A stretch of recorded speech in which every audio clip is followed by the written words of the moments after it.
ചോദിക്കുന്ന ഒരു ചോദ്യമുണ്ട്. എന്റെ കൂടെ കൂടിയ പെണ്ണാണ് റബ്ബേ ഇവൾ, എന്റെ കൂടെ കൂടിയ ആണാണ് റബ്ബേ അയാൾ. എന്റെ 19ാമത്തെ വയസ്സിൽ വിവാഹം എന്ന സ്വപ്ന ലോകത്തേക്ക് ഞാൻ പ്രവേശിക്കുമ്പോ നാഥന്റെ സ്വർഗം ആഗ്രഹിച്ച് ഒരു ദാമ്പത്യം സ്വപ്നം കണ്ട് എന്റെ ജീവിതത്തിലേക്ക് വന്ന എന്റെ തുണയായ എന്റെ പ്രിയപ്പെട്ട ഭർത്താവാണ് റബ്ബേ അയാൾ, എന്റെ ഭാര്യയാണ് റബ്ബേ അവൾ. അതുകൊണ്ട് നാഥ, അവളെ പകരമെടുത്ത് എന്നെ നീയൊന്ന് രക്ഷപ്പെടുത്തണം. അതും റബ്ബിന് വേണ്ടാന്ന് തോന്നുമ്പം വീണ്ടും ചിരിച്ചു ചോദിക്കും, എന്റെ കുടുംബം, എന്റെ രക്തം, എന്റെ കാർന്നോര്, എന്റെ അനിയന്, എന്റെ കുടുംബമുണ്ട് റബ്ബേ. ആര് വേണമെന്ന് പറഞ്ഞാലും നിനക്ക് ഞാൻ പകരം തരും നാഥ. അതും റബ്ബിന് വേണ്ടെന്ന് പറയുമ്പം വീണ്ടും കണ്ണുനീരോടെ ചോദിക്കും, ഈ ഭൂലോകത്ത് എനിക്ക് തന്നതിൽ നിന്ന് എന്ത് ഞാൻ തിരിച്ചു തന്നാലാണ് റബ്ബേ എന്റെ ഖബറ്, എന്റെ ആഹറം, എന്റെ നരകം നീ എനിക്കൊന്ന് മാറ്റിത്തരിക എന്നവൻ കണ്ണുനീരോടെ ചോദിക്കുമ്പോ അള്ളാഹു തിരിച്ചു പറയും, കല്ലാ ഇന്നഹാ ലളാ, മിണ്ടരുതടോ മിണ്ടരുത്. കാരണം നിന്റെ പരിധി അവസാനിച്ചിരിക്കുന്നു, നിന്റെ സമയം തീർന്നിരിക്കുന്നു. അതോടുകൂടി കണ്ണുനീരോടെ നാഥന്റെ മുൻപിൽ അപമാനിക്കപ്പെട്ടൊരവസ്ഥ ആ രക്ഷിതാക്കൾക്കും മക്കൾക്കും അള്ളാന്റെ കോടതിയിൽ അനുഭവിക്കേണ്ടി വരും. പ്രിയപ്പെട്ട സഹോദരങ്ങളെ, ആ ഒരു അവസ്ഥ നമ്മുടെ ജീവിതത്തിൽ ജീവിച്ചിരിക്കുന്ന കാലത്ത് വന്നാൽ നമ്മൾ അനുഭവിക്കുന്ന വേദന എത്രയായിരിക്കും? ഏതെങ്കിലും ഒരു സ്കൂളിലേക്ക് വിളിച്ചു വരുത്തി, നിങ്ങളെ മോനത്ര ശരിയല്ല, നിങ്ങളെ മോളത്ര ശരിയല്ല, കുട്ടിന്റെ പോക്കത്ര ശരിയല്ല, ബസ് കയറലും ക്ലീനറോട് വർത്താനം പറയുന്നൊന്നും അത്ര സുഖം കാണുന്നില്ല എന്നൊരാള് പറയുമ്പോഴേക്കും നമുക്കത് വല്ലാതെ മാനസികമായ വെപ്രാളുണ്ടാക്കും. ഒന്ന്, നമ്മളെ മക്കള് പേച്ചുപോയോ എന്നുള്ള ബേജാറ്. രണ്ട്, ഇതാരെങ്കിലും അറിഞ്ഞാൽ നാണക്കേടല്ലേ എന്നുള്ള ബേജാറ്. ഇത് രണ്ടും ഈ ദുനിയാവിൽ നമ്മളെ വേദനിപ്പിക്കുന്നുണ്ടെങ്കിൽ നാളെ പടച്ചോന്റെ അടുത്തേക്ക് ചെല്ലുമ്പോ എത്രത്തോളം നമ്മൾ ഓരോരുത്തരും സങ്കടപ്പെടേണ്ടി വരും എന്നോരോ രക്ഷിതാക്കളും സ്വന്തം കുടുംബത്തെക്കുറിച്ച് ചിന്തിക്കണം. ഈ പറഞ്ഞതിന്റെ അർത്ഥം, നമ്മളൊന്ന് ശ്രദ്ധിച്ചാൽ, നമ്മളെ കുടുംബത്തിലേക്ക് നമ്മളൊന്ന് ഗൗരവത്തോടെ നമ്മളെ ജീവിതത്തിന്റെ ചിട്ടകളുമായി ഇറങ്ങിയാൽ റബ്ബ് തരും നമ്മൾ ആഗ്രഹിക്കുന്ന മക്കളെ. നമ്മളെ നിയ്യത്ത് നന്നാവണം. ഞാൻ പറയാറുണ്ട്, ഇങ്ങനെയൊരു ദാറുൽ ഫുർഖാനിന്റെ ഉദ്ഘാടനം ഇവിടെ നടക്കുമ്പോ 2000-ൽ എന്റെ വാപ്പയുടെ എന്റെ ജീവിതത്തിലെടുത്തൊരു തീരുമാനം കൊണ്ടാണ് ഞാൻ ഇവിടെ നിൽക്കുന്നത്. അന്ന് SSLC വിദ്യാഭ്യാസം കഴിഞ്ഞ് നാട്ടിൽ ചെറിയ പണിക്കും സിമന്റും കട്ടന്റെ പണിക്കും അതേപോലെയുള്ള ചില കാര്യങ്ങൾക്കൊക്കെ പോകും. ഇടയ്ക്ക് ചിലപ്പോ കോളേജിലും ഒന്ന് പോകും. അന്ന് ആ നിലക്ക് മുന്നോട്ട് പോകുന്ന സമയത്ത് ആരോ ഒരാള് ബസ് കണ്ടക്ടറായ വാപ്പനോട് എടവണ്ണ അറബിക് കോളേജിനെ പറ്റി സംസാരിക്കുന്നു. അന്ന് പിറ്റേന്ന് നേരം വെളുത്തപ്പൻ ലീവ് എടുത്ത് വീട്ടിൽ വന്ന് ആവശ്യമുള്ള സാധനങ്ങളൊക്കെ ഒരു ബാഗിൽ വെച്ചെന്നിട്ട് പറഞ്ഞു, ഒരു സ്ഥലം വരെ പോണം. എവിടേക്കാന്ന് പോലും അറിഞ്ഞൂടാത്ത ഞാൻ കൂടെ ചെന്നു. എടവണ്ണ ജാമിയ നദിവയിൽ ചേർത്തു.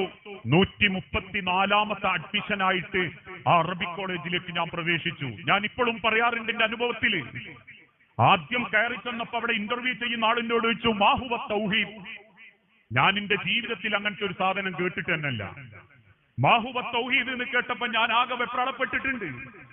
അതിനുശേഷം ഞാൻ പഠിച്ചു എന്താണ് തൗഹീദ് എന്ന്, എന്താണ് റിസാലത്ത് എന്ന്, എന്താണ് നുബുവത്ത് എന്ന്, എന്താണ് തൗഹീദുൽ ഉലൂഹിയ്യാന്ന്, എന്താ തൗഹീദുർ റുബൂബിയ്യാന്ന്, എന്താ ഒരു മനുഷ്യന്റെ ജീവിതത്തിന്റെ ലക്ഷ്യം എന്ന്. ഇന്ന് 20, 10, 25 വർഷങ്ങൾക്കിപ്പുറം ഇത്രയും മനുഷ്യർക്ക് മുന്നിൽ ഞാൻ എഴുന്നേറ്റ് നിൽക്കുന്നുണ്ടെങ്കിൽ എനിക്കുറപ്പാ എന്റെ ജീവിതത്തിൽ എന്റെ മാതാപിതാക്കളെടുത്ത് ഏറ്റവും നല്ലൊരു തീരുമാനം അന്ന് അറബിക് കോളേജിൽ കൊണ്ടുവച്ച് ചേർക്കുക എന്നുള്ളതായിരുന്നു. അന്ന് അറബിക് കോളേജിൽ ചേർക്കാൻ പോയി തിരിച്ചു മാസത്തിലൊരിക്കൽ നാട്ടിൽ വരുമ്പോ എന്നോട് എന്റെ നാട്ടിൽപ്പെട്ട ചിലർ ചോദിച്ച ചോദ്യം എപ്പോഴും എന്റെ ചെവിയിലുണ്ട്, ഈ മൊയ്ലിയാരാവാൻ പഠിക്കുക, എനിക്ക് വേറൊന്നും പഠിക്കാനില്ലേ എന്ന് ചോദിച്ച ചോദ്യം ഇന്നും നെഞ്ചിനുള്ളിലുണ്ടെങ്കിൽ എന്റെ ജീവിതത്തിൽ എന്റെ മാതാപിതാക്കളെടുത്ത ആ തീരുമാനത്തിൽ ഇന്നും ഓരോ വക്തിനും ഓരോ പ്രസംഗത്തിലും എന്റെ ഹൃദയം തൊട്ട് ഞാൻ പറയുന്നുണ്ട്, നാഥാ എന്നേക്കാൾ കൂലി എന്റെ വീട്ടിലിരിക്കുന്ന മാതാപിതാക്കൾക്ക് ഇങ്ങി കൊടുക്കണേ റബ്ബേ എന്ന്.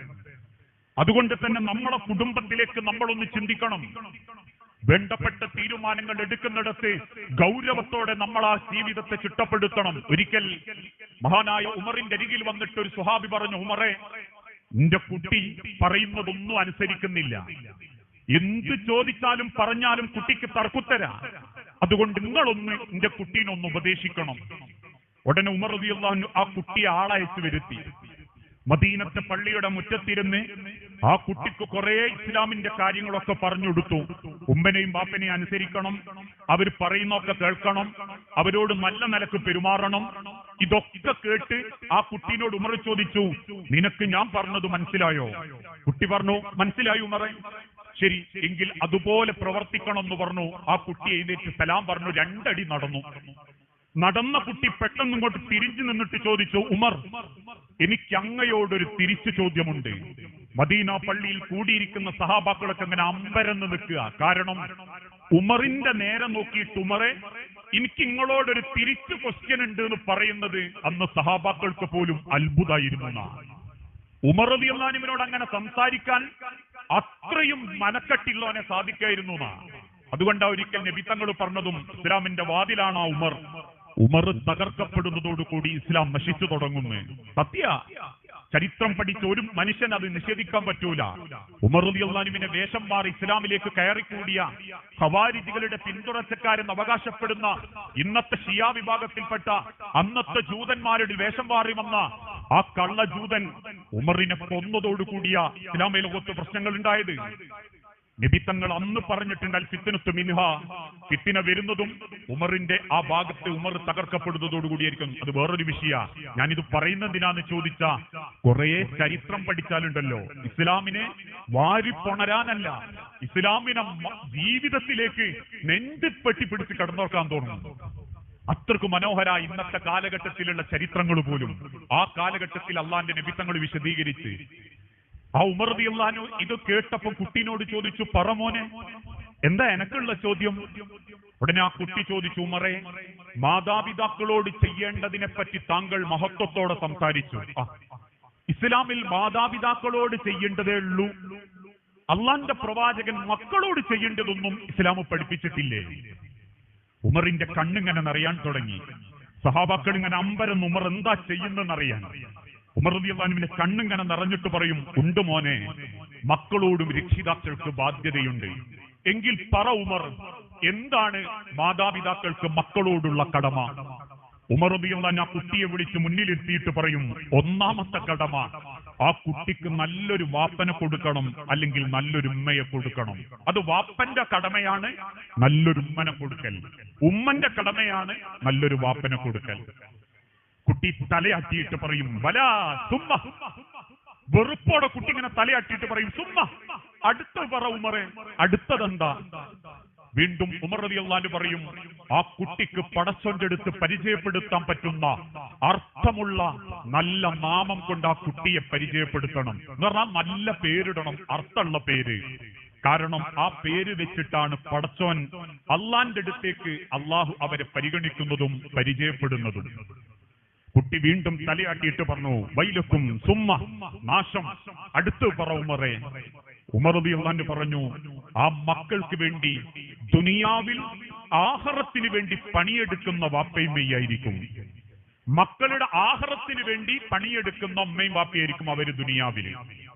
മൂന്നാമത്തതും കൂടി കേട്ടപ്പോ ആ കുട്ടി കയ്യോർത്തിയിട്ട് പറഞ്ഞു, ഹസ്ബുക്കല്ലാൻ, നിർത്തിക്കോ ഉമറെ, നിർത്തി.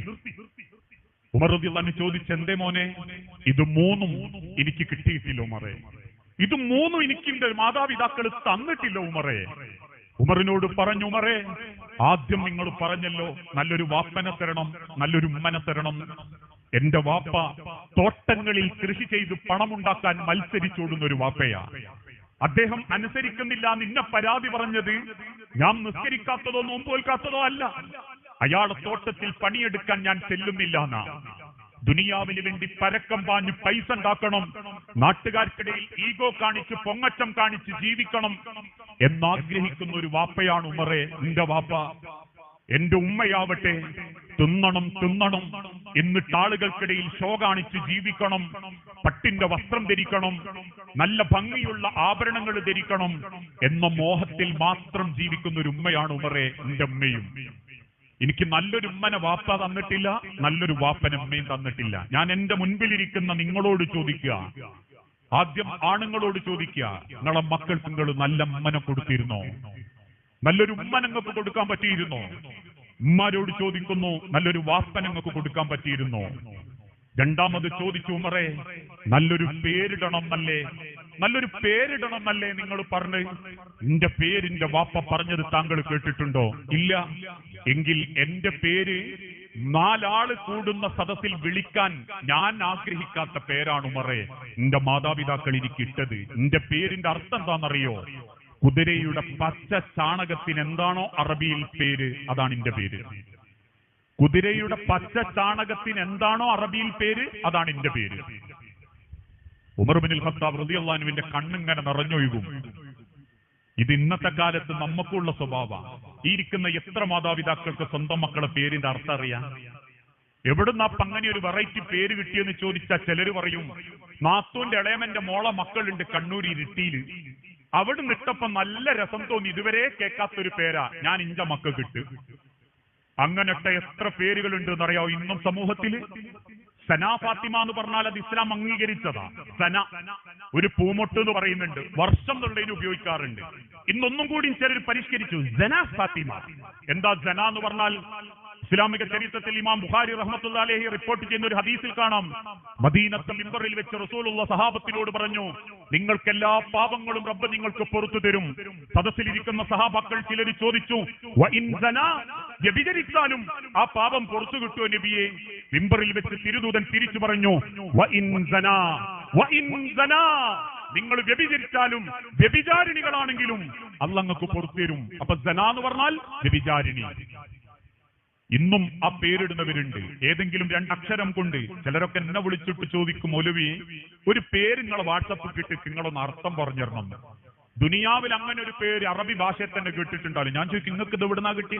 അത് പേർഷ്യൻ ഭാഷയിൽ ഗ്രീക്കിൽ നിന്നുണ്ടായതാണെന്നാണ് ഞാൻ അടിച്ചു നോക്കിയപ്പം ജമിനി പറഞ്ഞു. എന്തിനാ അപ്പൊ അങ്ങനെ ബേജാറാവുന്നത്? നല്ല പേരുകൾ പടച്ചോന്റെ ദുനിയാവിൽ ഉണ്ടാകുമ്പോ അർത്ഥറിഞ്ഞൂടാത്ത ഏതോ പേരിന്റെ പിന്നാൽ ഇപ്പോഴും റൗസൽ ഇടുന്നവരൊക്കെ ഉണ്ട്. എന്താ റൗസൽ എന്ന് പറഞ്ഞാൽ നിങ്ങൾക്ക് അറിയാം? ഉണക്കക്കാട്ടെന്ന. സത്യം. ഇപ്പോഴൊന്ന് പരിശോധിച്ച് നോക്കി, ഇതെന്തിടണം എന്ന് പോലും അറിഞ്ഞൂടാത്ത ആളുകളുണ്ട്. നമ്മളെ മക്കളോട് നമ്മൾ നീതി കാണിച്ചിട്ടുണ്ടോ? വാപ്പന്റെ പേര് വെച്ചിട്ടായിരിക്കും ആ മക്കളെ പരലോകത്ത് അള്ള പരിഗണിക്കുക. അൻസാറിനെ വിളിക്കുക പടച്ചോൻ എങ്ങനെയാണെന്നറിയാവോ?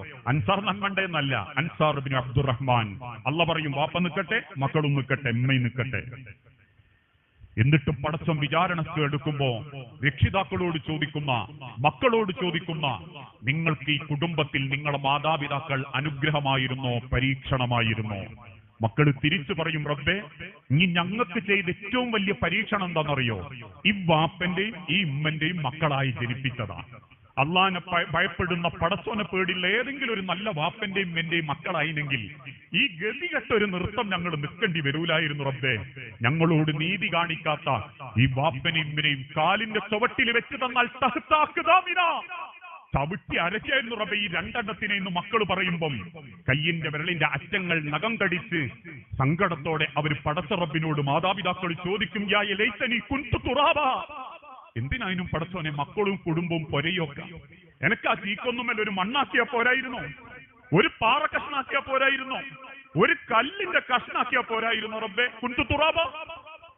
കാരണം കല്ലിന് മക്കളില്ല, കല്ലിന് വിചാരണല്ല. ഈ പറയുന്നൊരവസ്ഥ ദുനിയാവിലല്ല, ആഖിറത്തിലൊന്ന് ചിന്തിച്ചു നോക്കി. എന്നിട്ട് ആ കുട്ടി ചോദിച്ചു, ഉമറേ മൂന്നാമതായി നിങ്ങൾ പറഞ്ഞല്ലോ ആഖിറത്തിന് വേണ്ടി പണിയെടുക്കുന്ന ഒരു വാപ്പയും മെയ്യാവണം. എന്റെ മാതാപിതാക്കൾ ദുനിയാവിന് വേണ്ടി പണിയെടുക്കല്ലാണ്ട് എന്റെ ആഖിറത്തിന് വേണ്ടിയിട്ട് പണിയെടുക്കുന്ന ഒരു ചിട്ടയും ഞാൻ അവരിൽ കണ്ടിട്ടില്ല. ഒരു സുബിഹിക്ക് വേണ്ടിയിട്ട് എന്റെ വാപ്പ എഴുന്നേൽക്കുന്നത് ഞാൻ കണ്ടിട്ടില്ല. ഒരു സുബിഹിക്ക് വേണ്ടിയിട്ട് എന്റെ കൈ പിടിച്ച് വാപ്പ കൊണ്ടുവന്ന് ഞാൻ കണ്ടിട്ടില്ല. ഞാൻ ചോദിച്ചതെല്ലാം എന്റെ പിതാവ് എനിക്ക് വാങ്ങിത്തരും. ഇന്നത്തെ ഭാഷ പറഞ്ഞ കമ്പ്യൂട്ടർ വേണോ, അല്ലെങ്കിൽ ഏതെങ്കിലും ആഘോഷങ്ങൾക്ക് പണം വേണോ, മകന് വേണ്ട 2 ചക്ര വാഹനം വേണോ, മക്കൾക്ക് എന്തു വേണോ, അത് ഷൂസ് ആയാലും വസ്ത്രമായാലും ഒക്കെ നമ്മൾ വാങ്ങിക്കൊടുക്കും. പക്ഷേ ആ വാപ്പ എന്റെ ആഹാരത്തിന് വേണ്ടിയിട്ട് ഒരു വസ്തിന് എന്റെ കൈ പിടിച്ച് പള്ളിക്ക് നടന്നിട്ടില്ല. ഒരു ജമാഅത്തിന് എന്റെ വാപ്പനെ കൂട്ടിക്കൊണ്ടുപോയിട്ടില്ല. ഒരു ദിവസം നേരം വെളുക്കുമ്പോ എന്റെ ഉമ്മാന്റെ ഖുർആനിക ആയത്ത് കേട്ട് ഞാൻ എഴുന്നേറ്റിട്ടില്ല. അടുത്ത് ഇരുത്തിയിട്ട് ഒരു 10 ആയത്ത് കേൾക്കാൻ വേണ്ടി എന്റെ അമ്മക്ക് നേരം കിട്ടിയിട്ടില്ല. എന്റെ നിസ്കാരത്തിന്റെ കാര്യത്തിൽ ഒരു ശ്രദ്ധയും എന്റെ മാതാപിതാക്കൾ കാണിച്ചിട്ടില്ല. അതുകൊണ്ട് ഉമറേ, താങ്കളിന്റെ മാതാപിതാക്കളോട് പറയണം എന്നോടുള്ള നീതി കാണിക്കാൻ, എങ്കിലേ അവരും രക്ഷപ്പെടൂ എന്ന് നിങ്ങൾ ആ മാതാപിതാക്കളോട് പറയണേ ഉമറേ എന്ന് പറഞ്ഞിട്ട് ആ കുട്ടി കരഞ്ഞുകൊണ്ട് ഇറങ്ങി നടന്നു. ഈ ചോദ്യം എന്നോടും നിങ്ങളോടാണെങ്കിലോ? എല്ലാവരും ആലോചിച്ച് നോക്കൂ. അതുകൊണ്ട് നമ്മുടെ കുടുംബത്തിൽ, പ്രത്യേകിച്ച് ഇന്നത്തെ കാലഘട്ടത്തിൽ, വിശ്വാസ സംബന്ധമായ കാര്യങ്ങൾ തുടങ്ങി മനുഷ്യ ജീവിതത്തിന്റെ ഓരോ കാര്യങ്ങളെക്കുറിച്ചും കൃത്യമായി നമ്മളെ മക്കൾക്ക് അറിയിച്ചു കൊടുക്കാൻ നമ്മളെ കൊണ്ട് പറ്റണം. പ്രത്യേകിച്ച് നമ്മൾ ഈ ജീവിച്ചുകൊണ്ടിരിക്കുന്ന കാലഘട്ടം മനുഷ്യന്റെ വിശ്വാസം തകർക്കാൻ വേണ്ടി എന്തൊക്കെ മാർഗങ്ങളിലൂടെ ഈ ഉമ്മത്തിനെ നശിപ്പിക്കാൻ സാധിക്കോ അതിനുള്ള എല്ലാ വഴിയും അന്വേഷിച്ചു കൊണ്ടിരിക്കുന്ന പുരോഹിതന്മാർ ഇന്ന് ഈ സമൂഹത്തിൽ ഉണ്ടായിക്കൊണ്ടിരിക്കുകയാണ്. അതിന്റെ പരിണിത ഫലമാണ് ഇല്ലാത്ത കെട്ടുകഥകളും കള്ളക്കറാമത്ത് കഥകളും മുസ്ലിം സമൂഹത്തിന്റെ മേലെ കടിച്ചേൽപ്പിക്കുന്ന പുരോഹിതന്മാർ ഈ സമൂഹത്തിൽ വർദ്ധിക്കാനുള്ള കാരണം. ആകാശത്ത് കൂടെ പറന്നു പോകുന്ന ഫ്ലൈറ്റ് അങ്ങ് മടവൂരിൽ പിടിച്ചിറക്കി ഷെയ്ഖ് കയറിപ്പോയി എന്ന് കേൾക്കുമ്പം തക്ബീർ വിളിക്കുന്നത് മുസ്ലിമീങ്ങളാ. ചീറിപ്പാഞ്ഞു വരുന്ന തീവണ്ടി അങ്ങ് കൊയിലാണ്ടി കടപ്പുറത്ത് വെച്ച് താങ്ങി നിർത്തി ഇനി അങ്ങോട്ട് ഫറോക്ക് വരെ ഇത്ര സ്പീഡ് പോകരുതെന്ന് ഷെയ്ഖിനെ ഗുണദോഷിച്ചപ്പോഴേക്കും അങ്ങ് മടവൂരിൽ നിന്ന് പുറപ്പെട്ട വ്യക്തികൾക്ക് കോഴിക്കോട് തീവണ്ടിയിൽ കയറാൻ പറ്റി. ഷെയ്ഖിന്റെ കറാമത്ത് കൊണ്ട് തീവണ്ടിന്റെ എഞ്ചിൻ ചലിക്കാതായി എന്ന് കേൾക്കുമ്പം തക്ബീർ വിളിക്കുന്നത് മുസ്ലിം സഹോദരങ്ങളാ. കല്യാണം കഴിഞ്ഞ് 18 കൊല്ലം കഴിഞ്ഞിട്ടും മക്കളില്ലാത്ത പെണ്ണിന് സങ്കടം പറയാൻ വന്നപ്പോ ബിരിയാണിയിൽ നിന്ന് കോഴിക്കാലെടുത്ത് കൊടുത്തപ്പോഴേക്കും കോഴിക്കാല് കടിച്ചിറങ്ങിയ പെണ്ണിന്റെ വയറത 9 മാസം ഗർഭം ധരിച്ച വയറായി മാറി എന്ന് കേൾക്കുമ്പോ തക്ബീർ വിളിക്കുന്നത് കേരളത്തിലെ മുസ്ലിമീങ്ങളാ. ഇക്കഴിഞ്ഞ റമദാനിൽ പോലും ഒരു പുതിയ കഥയുണ്ടാക്കപ്പെട്ടു. പസഫിക് സമുദ്രത്തിലൂടെ, ഇന്ത്യൻ മഹാസമുദ്രത്തിലൂടെ ഹജ്ജ് കർമ്മത്തിന് വേണ്ടി പുറപ്പെട്ട ഒരു കപ്പൽ. ആ കപ്പൽ നടുക്കടലിൽ വെച്ച് എഞ്ചിൻ തകരാറായി ചലിക്കാനാവാതെ വെപ്രാളപ്പെട്ടു. വിദേശിയായ കപ്പിത്താൻ പോലും എന്തു ചെയ്യുമെന്ന വെപ്രാളത്തിൽ നിൽക്കുമ്പോ ആ കപ്പലിൽ ഉണ്ടായിരുന്ന മടവൂർ ഷെയ്ഖിന്റെ 2 മുരീദന്മാര് വന്ന് കപ്പിത്താനോട് പറഞ്ഞു പോലും, പേടിക്കണ്ട, ഒരാൾ വരാനുണ്ട്. ആ കപ്പലിൽ ഇരുന്നു കൊണ്ട് 100 കുതുബിയത്ത് ഞങ്ങളെ ഷെയ്ഖിന്റെ പേരിൽ ചെല്ലുമ്പോഴേക്കും അത്ഭുതമെന്ന് പറയട്ടെ, ഇന്ത്യൻ മഹാസമുദ്രത്തിലൂടെ വടിയും കുത്തിപ്പിടിച്ച് ഒരു മനുഷ്യൻ അങ്ങനെ നടന്നു വരുന്നു. പേടിക്കേണ്ട എന്ന് ഞങ്ങളോട് പറഞ്ഞ് കപ്പലിന്റെ എഞ്ചിന്റെ ഭാഗത്തെ കൂളിയിട്ട് എഞ്ചിന് 2 തട്ട് തട്ടിയപ്പോഴേക്കും കപ്പലതാ 250 സ്പീഡിൽ കോഴിക്കോട് കടപ്പുറത്ത് വന്നടിഞ്ഞു. ഇത് പറയുന്നത് മുസ്ലിം ഉമ്മത്തിന്റെ പേരിലാ. ഇത് വ്യാഖ്യാനിക്കുന്നത് പ്രവാചകന്റെ കറാമത്തിനോട് ചേർത്ത് പിടിച്ചുകൊണ്ടാ. അറിഞ്ഞിട്ടുണ്ടോ മുസ്ലിം സമുദായമേ, ഇന്ന് ഇത്തരത്തിലുള്ള പ്രവണതകളിലൂടെ മുസ്ലിം ഉമ്മത്തിലുള്ള വിശ്വാസം തകർക്കാൻ വേണ്ടി ആളുകൾ പണിയെടുത്തപ്പോ അതിന്റെ പരിണിത ഫലമാണ് കേരളത്തിൽ മുസ്ലിം കുടുംബത്തിൽ ജനിച്ച് ഇസ്ലാമിനെ ഇന്ന് കൊഞ്ഞനം കുത്തുന്ന ആരിഫ് ഹുസൈൻ എന്ന നാമമാത്രമായുള്ള പേരുകൊണ്ട് മാത്രം മുസ്ലിമായിട്ടുള്ള ഒരു മനുഷ്യൻ മീഡിയകൾക്ക് മുൻപിൽ എഴുന്നേറ്റ് നിന്ന് പറഞ്ഞു, അഊദു ബിദിങ്കനാഹി. കാരണം ഞങ്ങൾ ഇതൊക്കെ കേട്ടത് ബാലരമയില, ഞങ്ങൾ ഇങ്ങനത്തെ കഥകളൊക്കെ ആസ്വദിച്ചത് ബാലമംഗളത്തില. അതുകൊണ്ട് ബാലമംഗളത്തിലെ ഡിങ്കനാണ് അള്ളാഹ്, കാരണം അള്ളാന്റെതാണല്ലോ ഇങ്ങനെയൊക്കെ പറയുന്നത് എന്ന് വ്യാഖ്യാനിക്കപ്പെടുന്ന ദുരിതത്തിലേക്ക്, വിശ്വാസ വൈകല്യത്തിലേക്ക് ഈ ഉമ്മത്തിനെ കൊണ്ടുപോകാൻ ഇന്നത്തെ ആളുകൾക്ക് സാധിച്ചിട്ടുണ്ട്. അതിനവർ കണ്ടെത്തിയ മാർഗമായിരുന്നു സോഷ്യൽ മീഡിയ. ഇന്ന് നമുക്കറിയാമല്ലോ, സൂഫിസത്തിന്റെ പേര് പറഞ്ഞ് സൂഫിസ പാട്ടുകളിലൂടെ നമ്മളെ മക്കളെ അവർ സ്വാധീനിക്കാൻ തുടങ്ങി. നോമ്പെടുത്തും തിന്നാൻ പറ്റും വിഭവങ്ങൾ ഉണ്ടാക്കി ഇന്ന് തുടങ്ങുന്ന വരികളിലൂടെ കുടുമ ധരിച്ച് 2 വിരലുകളിൽ താങ്ങി നിന്ന് കറങ്ങി തിരിഞ്ഞ് പാട്ടിന്റെ മേമ്പലുകളിലോടുകൂടി സംഗീതത്തിന്റെ ആസ്വാദനത്തോടുകൂടി ഇസ്ലാമിനെ അവതരിപ്പിക്കുന്ന സൂഫിസവും കേരളത്തിന്റെ മണ്ണിലേക്ക് തയ്ച്ചു വളരാൻ തുടങ്ങി. ഇതൊക്കെ ഒരു ഭാഗത്തുണ്ടാകുമ്പോ മറുഭാഗത്ത് മത തീവ്രത പറഞ്ഞ് ഇന്നത്തെ ചെറുപ്പക്കാരെ നശിപ്പിക്കാൻ ചില ആളുകളും രംഗത്തേക്ക് വന്നു. അങ്ങ് സിറിയയിലുള്ള സലഫിസത്തിന്റെ പേര് പറഞ്ഞ് കയറി വന്ന ഇത്തരത്തിലുള്ള ആളുകൾ ഇസ്ലാമിൽ എന്നാൽ ഒന്നും തികയാതെ ദഅവത്ത് നടത്തരുത്, അതുകൊണ്ട് സംഘടന പാടില്ല, സംഘടന തിന്മയാണ് എന്ന് വ്യാഖ്യാനിച്ചുകൊണ്ട് ആളുകൾക്കിടയിലേക്ക് ഇറങ്ങിച്ചെന്ന് വളരുന്ന യൗവനങ്ങളുടെ മസ്തിഷ്ക പ്രക്ഷാളനം നടത്തി അരക്ഷിതാവസ്ഥകളിലേക്ക് കൊണ്ടുപോയി വെറും സമൂഹത്തിന് ഉപകാരപ്പെടാതെ, കുടുംബത്തോട് മിണ്ടാതെ, ആളുകളുമായി ഇടപെടാതെ എന്റെ നിക്കാരം, എന്റെ നോമ്പ്, എന്റെ ഖുർആനോത്ത്, എന്റെ നിക്കാരം എന്നൊരു മാനസികാവസ്ഥയിലേക്കും ഇന്നത്തെ തലമുറയെ കൊണ്ടുപോകാൻ അവർക്ക് പറ്റിയിട്ടുണ്ട്. ഇതിനൊക്കെ അവർ തെരഞ്ഞെടുത്തത് സോഷ്യൽ മീഡിയ ആയിരുന്നു, ഇൻസ്റ്റഗ്രാം ആയിരുന്നു, വാട്സപ്പുകളായിരുന്നു, ഫേസ്ബുക്കുകളായിരുന്നു. അതുകൊണ്ട് തന്നെ കുടുംബത്തിൽ ഇത് ഉപയോഗിക്കുന്ന മക്കളെ ഇനി നമുക്ക് തടയാൻ സാധിക്കുകയില്ല. മക്കളെ ഇൻസ്റ്റഗ്രാം ഉപയോഗിക്കരുത് എന്നൊരു പക്ഷേ പറയാൻ പറ്റിക്കൊള്ളണമെന്നില്ല.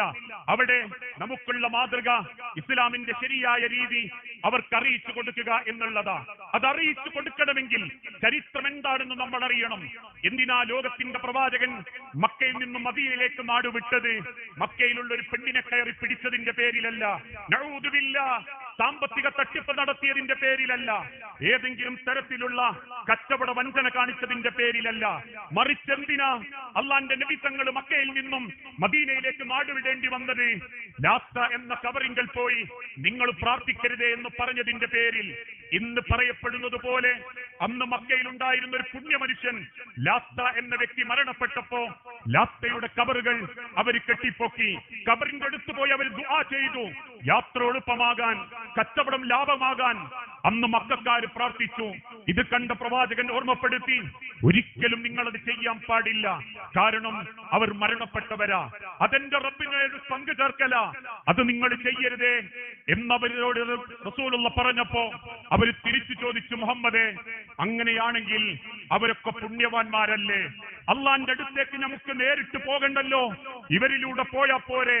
അതേ വാക്ക് വിശുദ്ധ ഖുർആനും ഉപയോഗിച്ചിട്ട് റബ്ബിനെ അവർ ഓർമ്മപ്പെടുത്തി,